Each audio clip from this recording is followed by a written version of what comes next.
stunning choreography. Now, the extras in those robot suits really knew how to take a punch. No, literally. I told Jonathan not to hold back. Give it all to him. Kick him in the nuts and bolts. Holy smokes!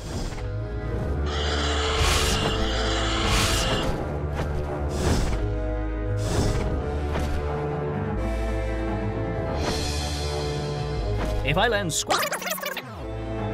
Well, I shouldn't say this now, but you could actually see the strings if you squinted hard enough. A screenwriting trick from back in the old days. You put a grain silo or some haystacks down and it solves all your gravity-related problems.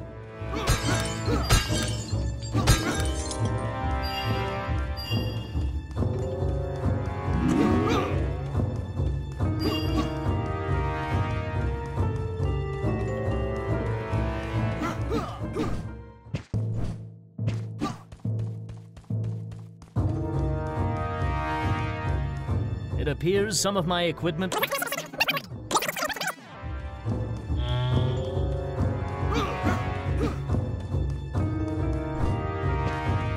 Oh, the dinosaurs! You just don't see quality stop motion like this anymore, do you? Someone actually sat there and moved them, frame by frame. Today, it'd be done with computers, but where's the artistry in that?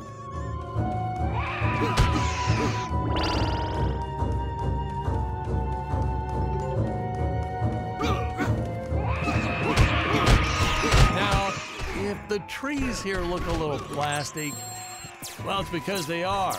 I took them from the set of my last film, Vampire Island 2.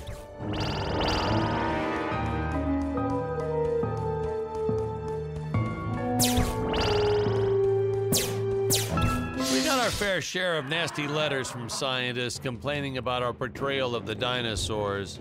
Was news to me. Apparently, these stegosauruses weren't meat eaters. Must have preferred shellfish or something. Wow, how do they know? That's what I say.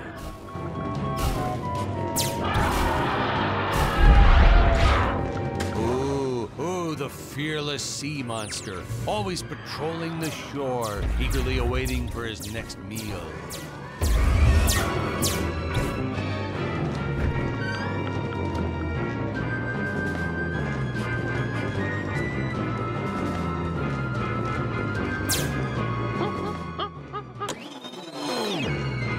As usual, the local population is defenseless. That's where our hero steps in and saves the day.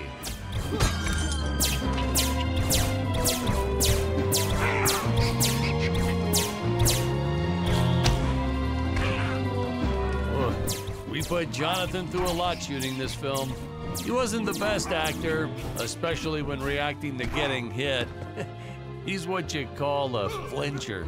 So I told the stuntman to really just go to town on him. It's the only way to get an honest performance sometimes. Our props master tried to make the weapons soft, but there's only so much you can do. Lucky for us, Dick's entire body was covered in that spacesuit. That thing was a lifesaver when it came to hiding bruises.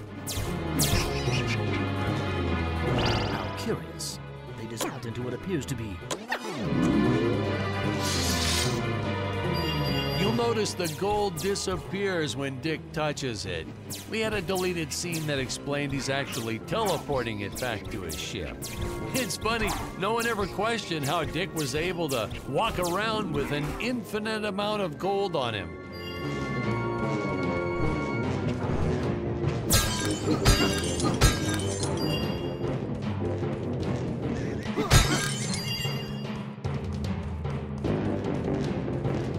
We had to redo these shots.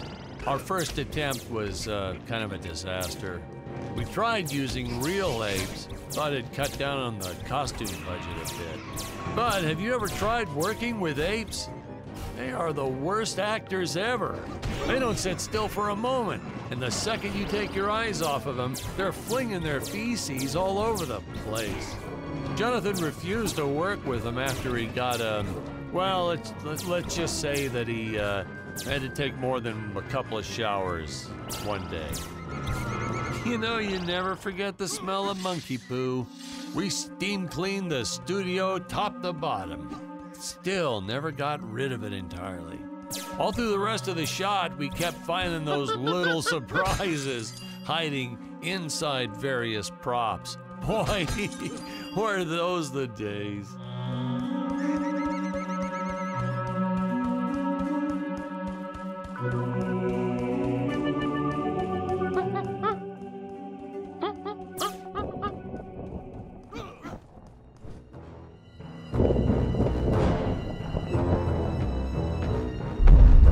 Some really top-notch stop-motion effects, huh? Unfortunately, we skimped on the Dick Starspeed puppet a little. The Earthman is not for you to eat, fiend! Oh, this was groundbreaking. We had the woman rescuing the man for once. We were really ahead of our time with this scene, but well, then again, I've always been rather progressive. The studio execs didn't seem to get why it was such a big deal, though. Sorry, we don't see this as anything unusual. Ha! Of course! It's unusual. A woman would never save the man. It just doesn't happen. Not in the movies, not in real life. I don't know why we didn't get more recognition for this scene. I guess I was just a little too ahead of my time.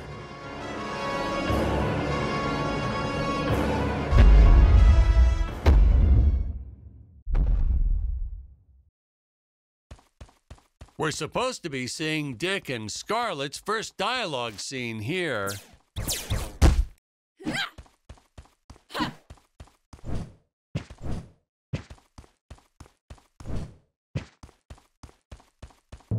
I designed this creature to reflect the human condition. Always hungry, never satisfied. The bottomless pit of the beast's stomach. I don't know, you say stuff like that in interviews and your film always wins awards.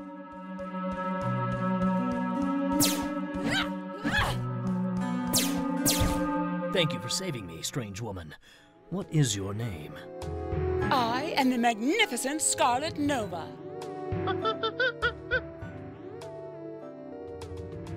Do not question my motives. Just be happy that you are still alive. I must speak with my father at once. I shall teleport to his chambers.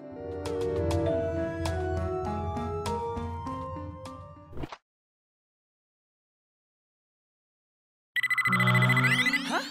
Where is this place? This is not my father's chambers. You have disobeyed. I'm Scarlet, the Tower of Eternal Eternity. The old fool did not notice us. Booster, you. Wait. Deadly.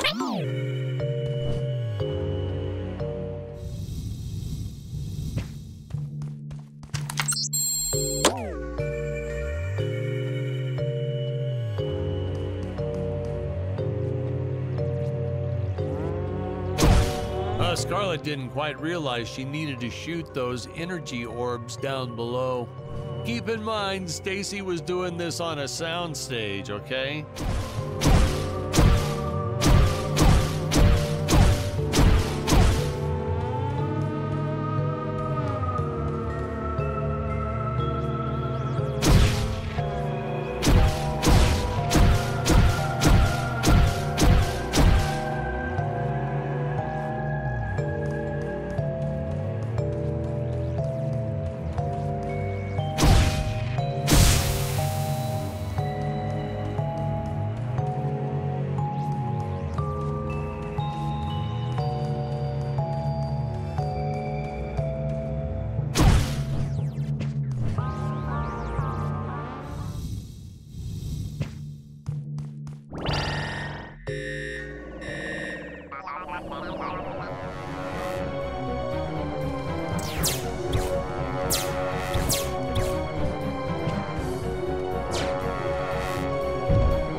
The energy imps. Such a neat effect.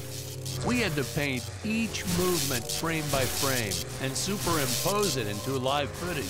We were pulling all-nighters for weeks. Well, when I said we, I meant the artists. I'm pretty much useless if I don't get a solid 10 hours a night. But they were at it forever. They had to redo it all because I accidentally told them red instead of blue the first time. Artists.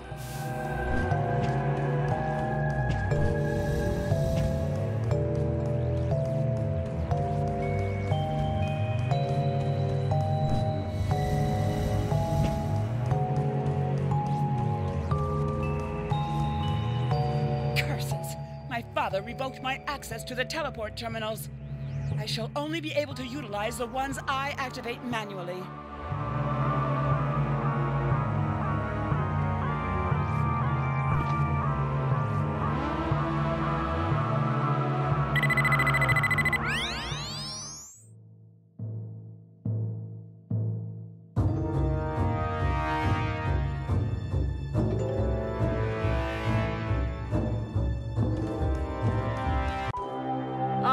I knew you would return. Puny Earthmat, you shall help me overthrow the Emperor. You turn against your own father. How do I know I can trust you? This scene. This is practically Shakespeare in outer space. Just as the entire planet does. And, huh? Patrick, what's wrong with the video? Sorry, sir. Technical problems. Darn it, we're missing some really good writing here. There. Sorry about that. Well, we just passed right by her big scene. Basically, they agree to work together, but one must stay behind in the sleep chamber at all times. Should I rewind? Never mind. I'll continue from here.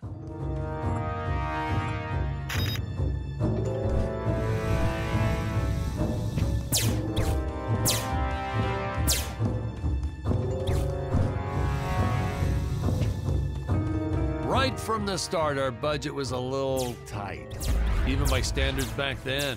To make do, Tony shot a couple scenes in black and white.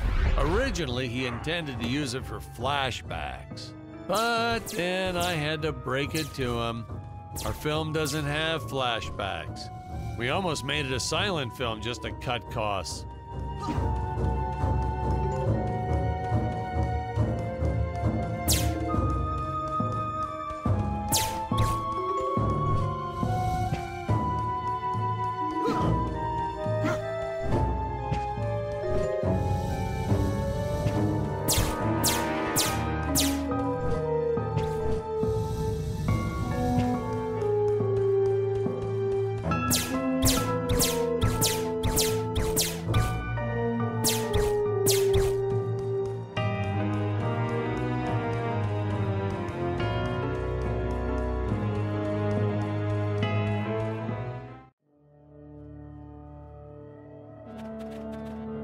It would appear that now is the time for us to climb the Deadly Tower of Monsters.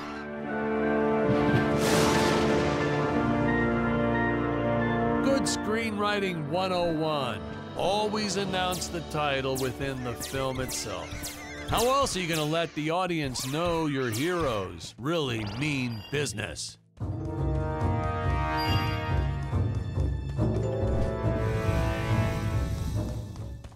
Now, that weapon, it's just an electric shaver, but you know, I bet you'd never guess it was, would you? They look so futuristic.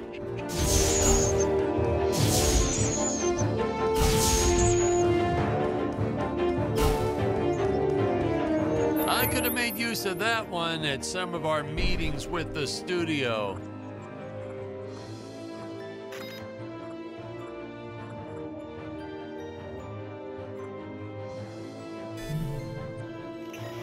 Oh, you'd like to see records of where our budget went to this month? Sure, let me get that for you right now.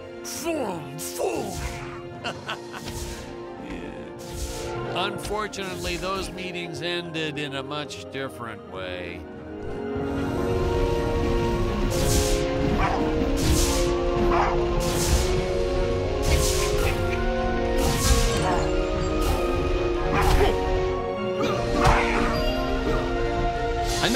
taxidermist who helped us out with these bat creatures for real cheap. He's not good. He's kind of sloppy if you want to know the truth. But that's the best part. A sloppy bat looks scarier. Oh, but you gotta sew up that sphincter. Just trust me on that one.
The squids. Some board member had these nephews who really wanted to be in the films. They made me cast them as squids. Whatever happened to artistic integrity? If you're going to cast a role not on merit, at least let it be a hot female role. My effects team kept assuring me the strings wouldn't be visible in the final cut. But I could see them. No transparent nylon. This stuff will do the trick. Yeah, right. I swear those darn strings is what made my hair go white.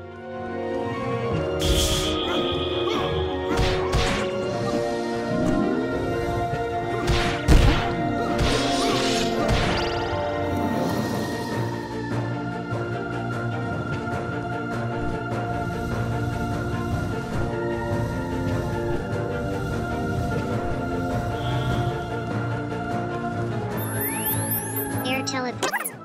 Jump. While in the air, use teleport. Quickly return to upper floor.